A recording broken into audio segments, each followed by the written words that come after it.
The chamber was already tense, filled with the low hum of whispered conversations and the sharp clatter of reporters' keyboards. Then it happened. Barron Trump leaned back in his chair, a smirk tugging at the corners of his mouth, and in a voice just loud enough to slice through the room, he asked, "Are you adopted?" For a heartbeat, no one breathed.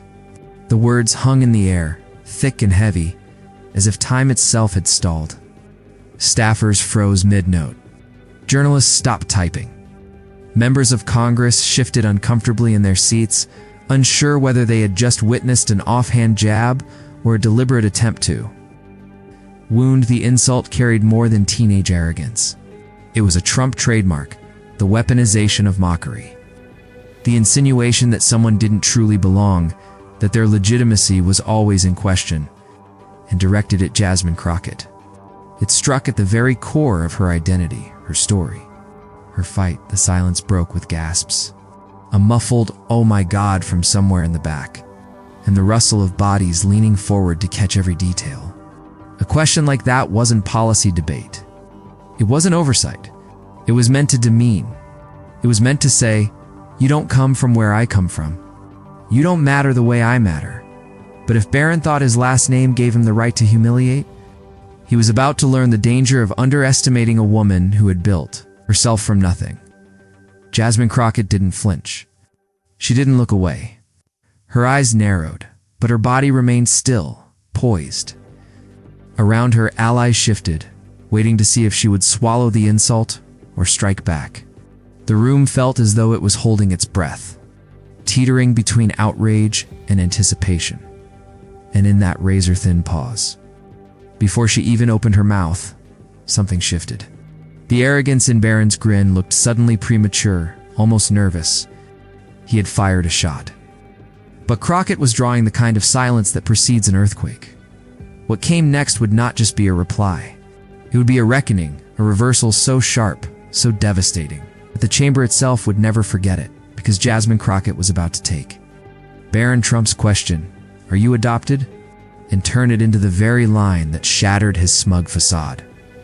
But first, the world had to wait, hearts pounding, for her answer. Asterisk, the sting of Barron's words hadn't faded, and yet the story was already bigger than the insult itself. This wasn't just another exchange in a hearing room. It was the clash of two Americas, one born into gold-plated privilege, the other forged in fire. Rising from obstacles most couldn't imagine, to understand why this moment mattered, you had to step back and see the stage. The hearing was meant to be about accountability, about oversight, about the serious work of governance. But in the Trump orbit, seriousness often gave way to spectacle. Barron, stepping into the room with the entitlement of dynasty, didn't come to listen. He came to dominate. His presence was an extension of the brand of the myth that power was theirs by birthright. The cameras loved it. They always did. The shot of Barron, lounging with that practiced smirk, tossing out lines like a high school bully testing the limits of the playground, was too perfect for cable news not to seize. But what the cameras didn't capture was the energy shift in the room, the way allies of Crockett clenched their jaws. The way even neutral staffers bristled at the audacity of it, because Crockett wasn't just another face in Congress to her supporters. She represented the stubborn dignity of people who had never been handed a thing, who had clawed their way up against odds stacked high. To those who knew her, the insult Barron hurled wasn't just about her. It was about every woman, every immigrant, every family told they didn't belong, that their place in America was conditional. That's why the stakes were so high. This wasn't banter. It was a test. A test of whether dignity could withstand the full weight of inherited arrogance. A test of whether truth could pierce through dynasty.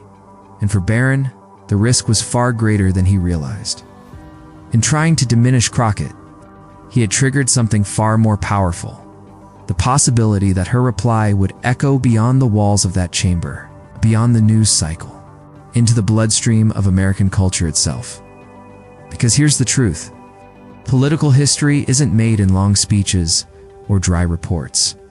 It's made in moments, in lines that can be clipped into 20-second videos, shared 1,000,000 times, embedded into the memory of a generation. Barron's insult was cruel, but it was also a gift. He had set the stage for Crockett to deliver one of those unforgettable lines, the kind that grows larger than the setting where it was first spoken. And yet, as the silence lingered, Barron leaned back further, convinced he had already won. He mistook her stillness for hesitation, her composure for weakness. What he didn't see, what almost no one saw, was that Crockett wasn't caught off guard at all. She was sharpening. She was calculating.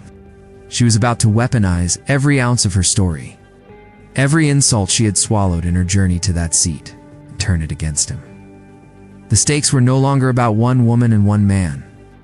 They were about what America values, the unearned swagger of dynasty, or the hard-earned dignity of resilience. And in the next breath, Crockett would make that choice crystal clear. But before her counterattack came, the world needed to understand the weight of the arrogance stacked against her and the boy who carried it. Asterisk. To understand why Barron's words carried such venom, you have to look at where they came from. He wasn't just another young man tossing out a careless insult. He was a Trump, the product of a dynasty that had turned arrogance into performance art and mockery into a political weapon.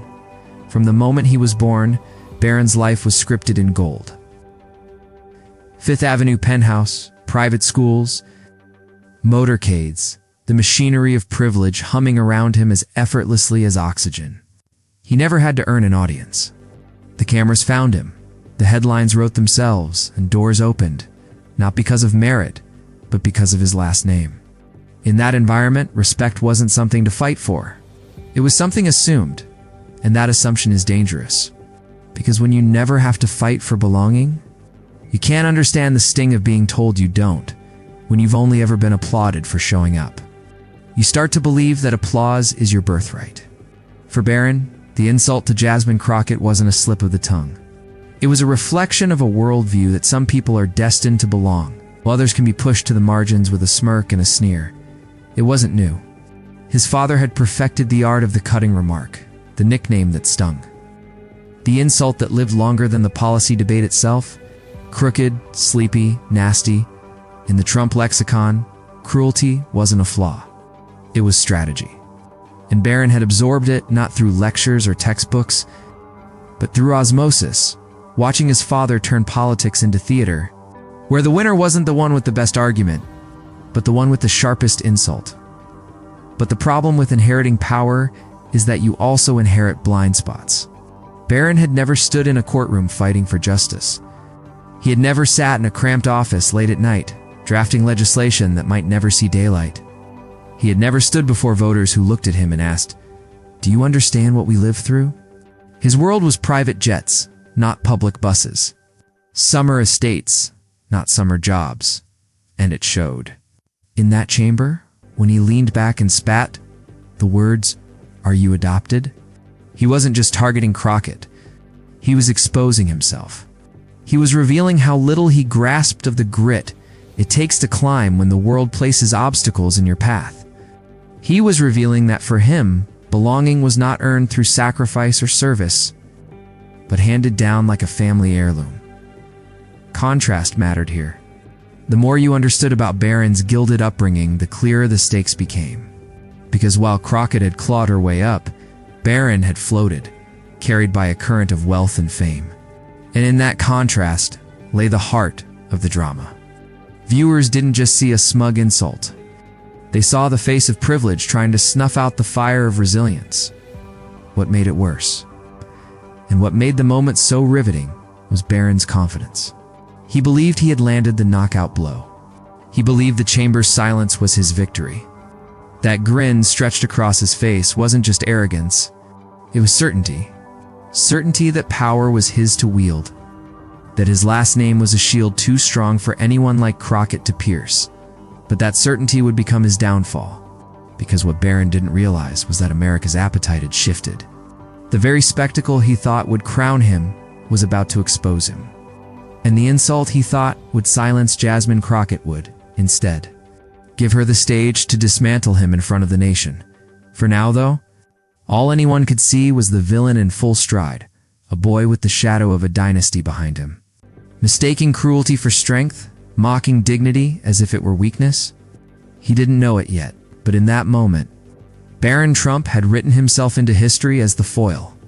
And every foil, sooner or later, meets the moment they're undone. The question wasn't whether Barron would be humbled. The question was how devastating Crockett's response would be when it landed.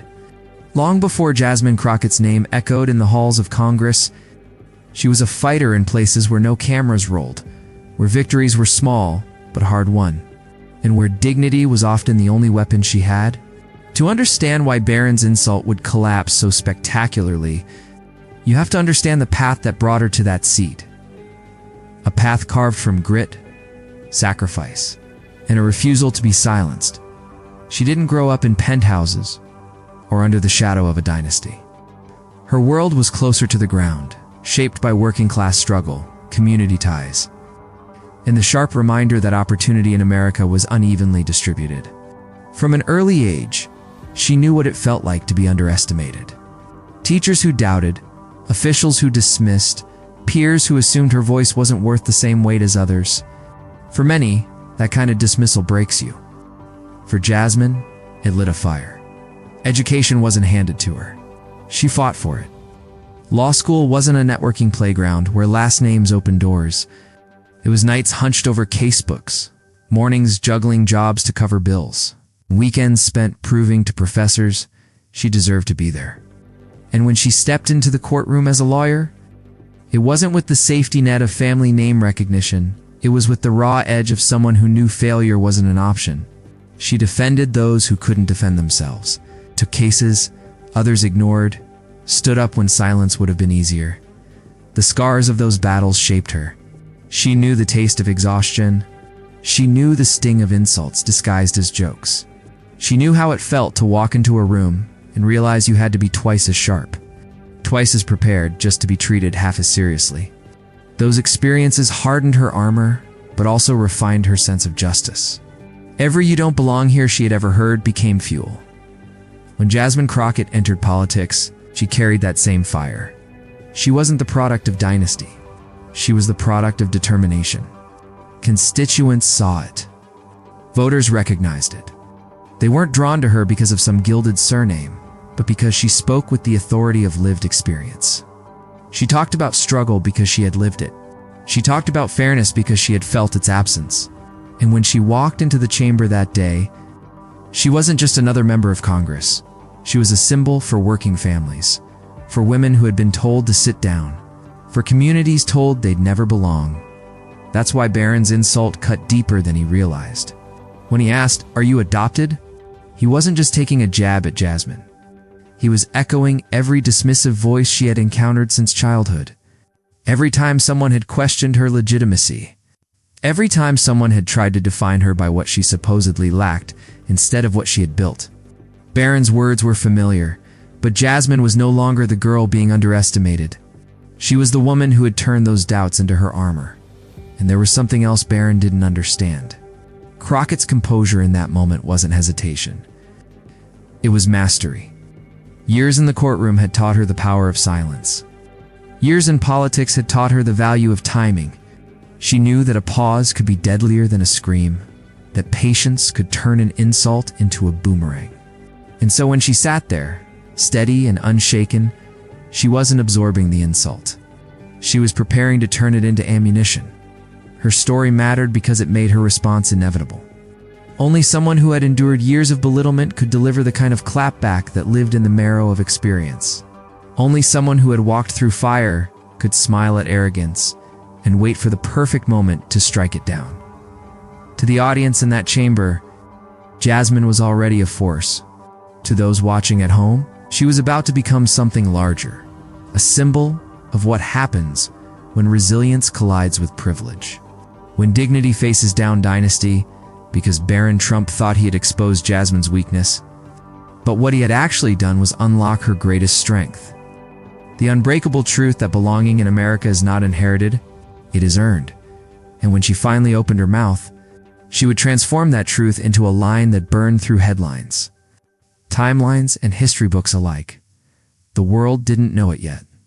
But Barron had just given Jasmine the chance to tell her story, not in a speech, not in a campaign ad, but in a single, devastating reply And that reply was coming. Asterisk, the chamber's silence lingered, thick enough to make even the seasoned reporters shift uncomfortably in their seats. Barron sat with that grin.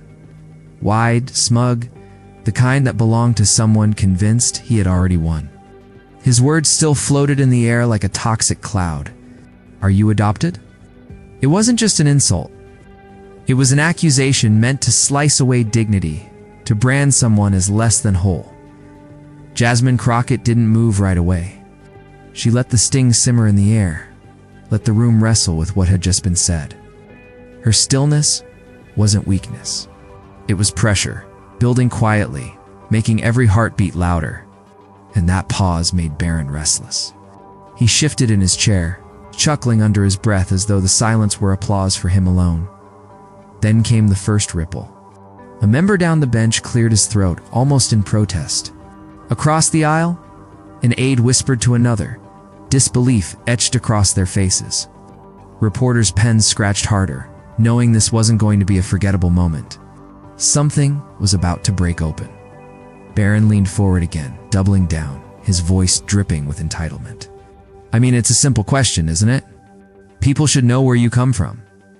The words echoed, sharper now, dragging the chamber deeper into the confrontation.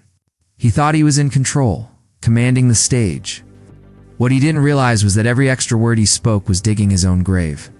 Jasmine's eyes flickered with steel. She had heard worse. She had survived worse. Yet there was something almost insulting in his amateur arrogance. The boy was playing with the weapons of mockery as if they were toys. Unaware that she had spent her life turning such attacks into fuel, the tension in the room became unbearable. Like the air before a thunderclap, viewers at home, glued to screens, leaned in closer, sensing the collision about to unfold. Allies waited, fists clenched under the table, begging silently for Jasmine to deliver what they knew she had in her. Even opponents shifted uneasily, aware that Barron was stirring a storm he could not contain. And still, Jasmine waited. Her silence became louder than his taunts. It unsettled him. His smirk faltered, just for a flicker, before returning, forced this time, thinner, stretched too tight. He tossed out one more barb, his voice rising as if volume could mask insecurity. Don't you think the public deserves some clarity? That was it. That was the final straw, the moment his arrogance tipped fully into desperation. He had no idea that his supposed dominance had transformed into overreach, and with each unnecessary word, the chamber tilted away from him. The audience shifting their sympathy toward the woman he was trying to diminish. And then Jasmine moved. A slow lean forward, deliberate, controlled, as if she were setting down the weight of a lifetime struggle onto the table between them. Her gaze locked on him, not flinching, not wavering. The hush that fell over the room was electric. Everyone knew the counterstrike was finally coming, but Crockett wasn't about to deliver it in haste. She understood the rhythm of drama, the way tension makes silence deafening, the way anticipation sharpens the blade before it strikes. She let the pause stretch, let Barron squirm in it. Let the camera zoom in on his overconfident face one last time. And then, with the faintest of smiles, Jasmine opened her mouth. What she said next would not only dismantle Barron Trump's smug facade, but would also etch itself into the story of American political drama, a clapback so precise, so devastating, that it would leave the chamber reeling and the internet ablaze. Asterisk. The insult still hung in the air like smoke after a gunshot. Are you adopted? Barron Trump had thrown it with a teenager's smirk, thinking cruelty was cleverness, believing that a cheap jab could shake a woman who'd weathered far harsher storms. For a few beats it almost worked. The chamber froze, a ripple of disbelief spreading across faces. Some mouths fell open. Others widened in silent outrage. Reporters exchanged glances, fingers itching to type, knowing they had just witnessed a line that would ignite controversy. And at the center of it all, Jasmine Crockett sat still. Not rattled. Not broken. Just still. Her stillness became the most terrifying thing in the room. She didn't rush. She didn't bark back in anger. She let the insult sit, letting Barron believe he had landed something. The boy's grin grew wider in those seconds. his chest lifting as though he'd conquered the moment.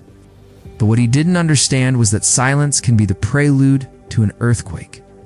Finally, Crockett leaned forward ever so slightly, her chin tilting as a slow, almost amused smirk spread across her face.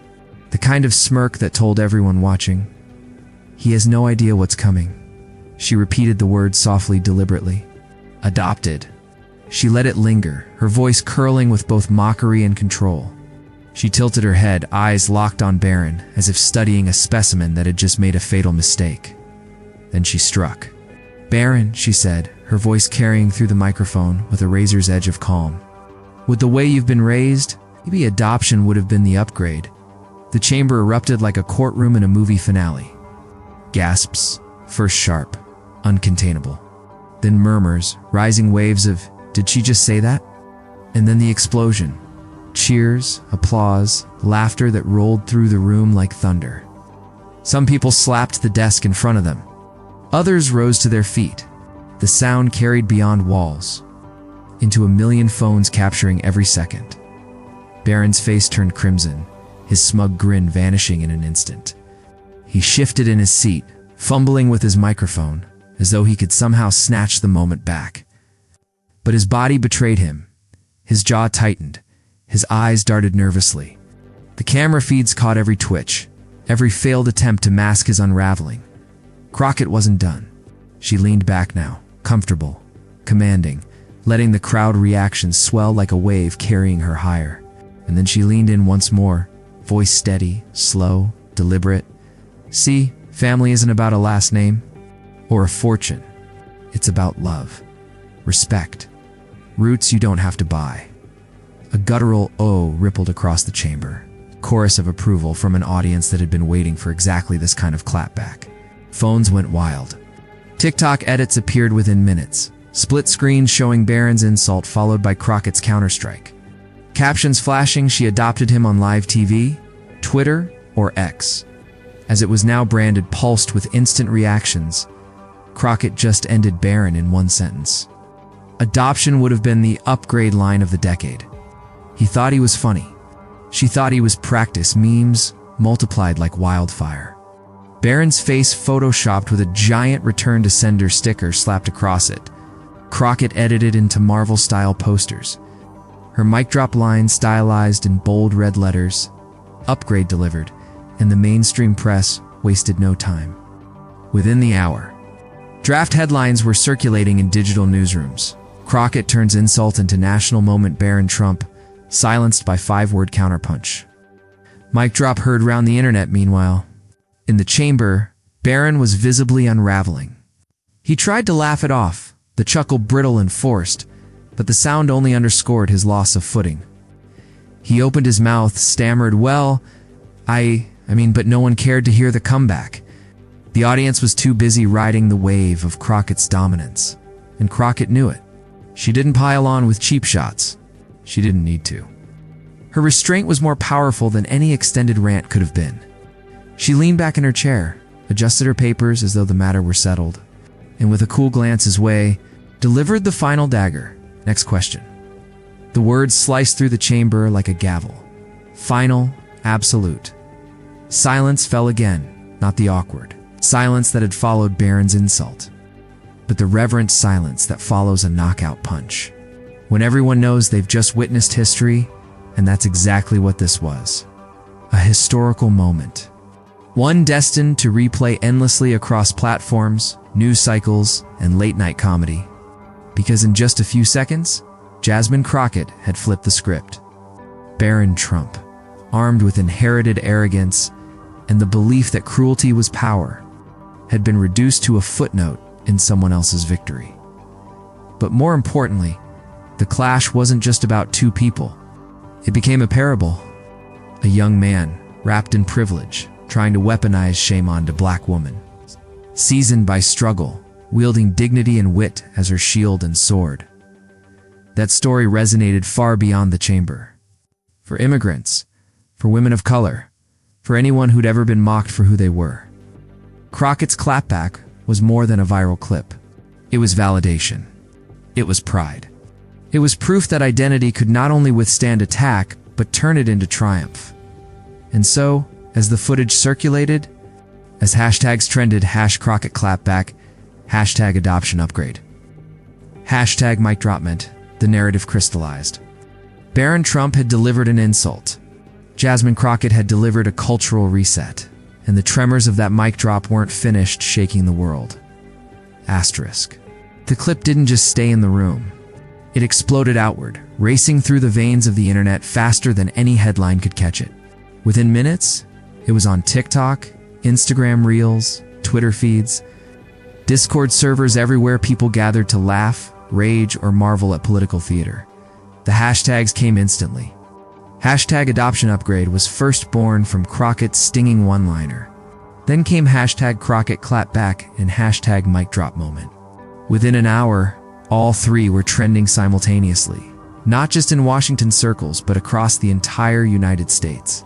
By evening, they were global edits, appeared with cinematic flair, dramatic zooms, bass drops, slow motion, replays of Barron's reddening face. Teenagers stitched the clip with reaction videos, their jaws dropping, or captions reading "She ate." Memes showed Crockett walking away from a flaming explosion like an action hero. One viral post labeled, "Barron's expression is the face you make when the substitute teacher isn't playing." But it wasn't just internet humor. There was weight here. Talk show hosts latched on immediately. By the time night fell, late-night monologues were sharpening their punchlines. Barron asked if she was adopted. Jasmine Crockett said adoption would have been an upgrade. "Folks, I haven't seen a Trump this quiet since Dad discovered spell check." Asterisk, the studio audience roared. Cable news anchors, usually jaded by the daily churn of politics, ran the clip on repeat. Some framed it as a generational clash. The privileged son of a political dynasty facing the grounded fire of a woman forged in adversity. Others saw it as something deeper, a cultural reset, a reminder that words carry weight. And arrogance can backfire spectacularly when met with dignity sharpened into steel, and the reactions weren't confined to media. Politicians chimed in. Allies of Crockett praised her restraint and brilliance. She turned an insult into an anthem, one congresswoman tweeted. Another called it a moment for every kid who's ever been mocked for where they came from. Asterisk, even conservatives, though reluctant, couldn't entirely ignore it. Some tried to spin the narrative, claiming Crockett had been too harsh on a young man. But that spin fell flat. The clip itself told the story. The insult, the pause, the smirk, the counterattack, the eruption. People didn't need commentary. They felt it. And in living rooms across America, families talked about it. Parents explained the line to their kids.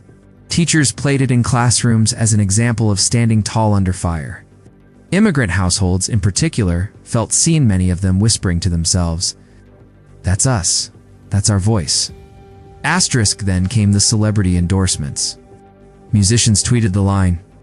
Actors posted Instagram stories captioned, "Upgrade delivered." A famous comedian stitched the TikTok with his own parody, pretending to faint after hearing Crockett's clapback. The culture machine was in overdrive. All of it orbited around one simple moment of dignity, flipping cruelty on its head, and Barron. He disappeared from the spotlight, at least for the moment. His silence spoke volumes. Attempts by his defenders to reignite the conversation fizzled, drowned out by the sheer velocity of Crockett's moment. The imbalance of power was undeniable. One insult versus an entire nation's catharsis. Asterisk. But perhaps the most striking ripple wasn't laughter, it was reflection. Social workers wrote think pieces about adoption, explaining why Crockett's twist mattered.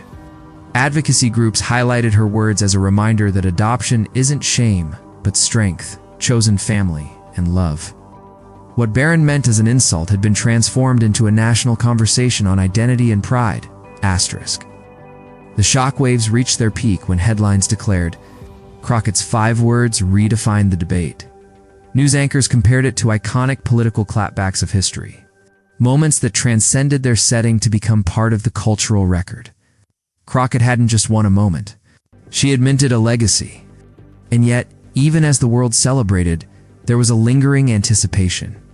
Because those who knew Crockett understood, this was just the beginning. She had turned a cruel jab into a national anthem of resilience, but she wasn't finished. The mic drop wasn't her conclusion. It was her launch pad. The country was watching, waiting for what she would say next. And when she did, it would take the entire clash to a new level. Asterisk when the noise settled. When the hashtags cooled and the headlines began to fade into tomorrow's cycle, what remained wasn't just a viral clip. It was a lesson. A story retold in kitchens, classrooms, and community halls.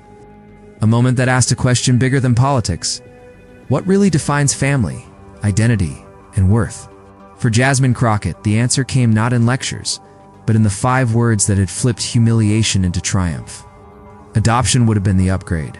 It wasn't just a clapback. It was a refusal to let shame dictate the terms of the conversation. She had taken an insult meant to wound and turned it into a declaration of dignity. And in that instant, millions saw themselves reflected. Kids who had been teased for being different. Immigrants told their accents were a weakness. Women of color doubted for their place at the table. All of them watched Crockett's poise and thought, if she can own it, so can I. Because Crockett's moment wasn't about tearing someone down, it was about lifting a truth up. Family is not bloodlines carved into marble or names etched on towers. Family is love, loyalty, sacrifice, and the invisible threads that bind people together when the world tries to pull them apart. Adoption isn't shame, it's salvation, commitment, chosen kinship. Crockett had held that truth in her chest and delivered it to the nation in one perfect, devastating line. The villainy of Barron's jab lay in its intent, to reduce identity to mockery, to turn personal history into a weapon. But heroes rise when they refuse to play by the villain's script. Crockett didn't defend herself with anger or apology. She transformed the battlefield itself. She declared that dignity was not negotiable, and that is why her line traveled further than memes or hashtags. It lodged itself in the American conscience. Teachers quoted it in discussions on bullying. Advocacy groups printed it on posters. Commentators replayed it not because it was funny, but because it was clarifying. In a time when cruelty too often masquerades as wit, Crockett had reminded the nation that the sharpest blade is not meanness. It's truth spoken with grace. There's a reason the audience reaction felt so electric. It wasn't just laughter, it was release. A collective exhale from people tired of seeing arrogance go unchecked, tired of watching privilege strut unchallenged. Crockett's words punctured that balloon, and in the rush of air, people remembered what power could feel like when wielded for justice. And so the moment transformed into something larger. It became a parable of America itself, a country built by those once mocked, dismissed, or doubted. A country where the adopted child, the immigrant parent, the working mother, and the outsider don't just belong, they lead. For Crockett, the mic drop was not the end. It was a promise that every insult could be reclaimed, that every attempt to erase identity could be answered not with silence, but with pride. That dignity, once spoken, resonates louder than any sneer. And for the millions who watched, who replayed the clip late into the night, who whispered the line to themselves like a mantra, the moral was unmistakable. Your story is not your weakness. It is your weapon. Own it. Speak it. And never let anyone reduce it to a punchline. Because in that chamber, on that day, single woman turned mockery into music, arrogance into ash, and insult into inspiration. And the world listened. But as powerful as the moment was, there was still one more chapter to write the call to carry it forward. Because Crockett's triumph wasn't just hers. It was an invitation, and that invitation would come next. Asterisk, and so we return to the line that started as an insult and ended as a thunderclap of dignity. Are you adopted? A question meant to humiliate. But Crockett's reply transformed those words into a banner of pride. Adoption would have been the upgrade. 3 seconds of calm. And suddenly the power dynamic of an entire room flipped upside down. That's why this moment matters. It's bigger than politics, bigger than Barron or Crockett. It's about the America we want to live In non-America, where identity is not mocked, but celebrated. Where family is chosen, built, and cherished. Where arrogance crumbles in the face of grace, the lesson is clear. Dignity speaks louder than cruelty, and pride in who you are will always outshine attempts to tear you down. That's why Crockett's mic drop isn't just a viral clip. It's a reminder to every person who has ever been underestimated. Your story is your strength. If you felt that power, if you believe justice must always carry a human face, then share this video. Let it ripple beyond the walls of this chamber, beyond this one clash. Because moments like these become movements when people like you keep them alive. And if you're ready to stand with voices that refuse to be silenced, subscribe now. Be part of a community that celebrates courage, uplifts resilience, and refuses to let arrogance write the story. Because in the end, it wasn't just a clapback. It was a call to every one of us to rise, to answer cruelty with dignity, to carry the torch forward. This isn't the end of the story. It's the beginning of one we'll write together.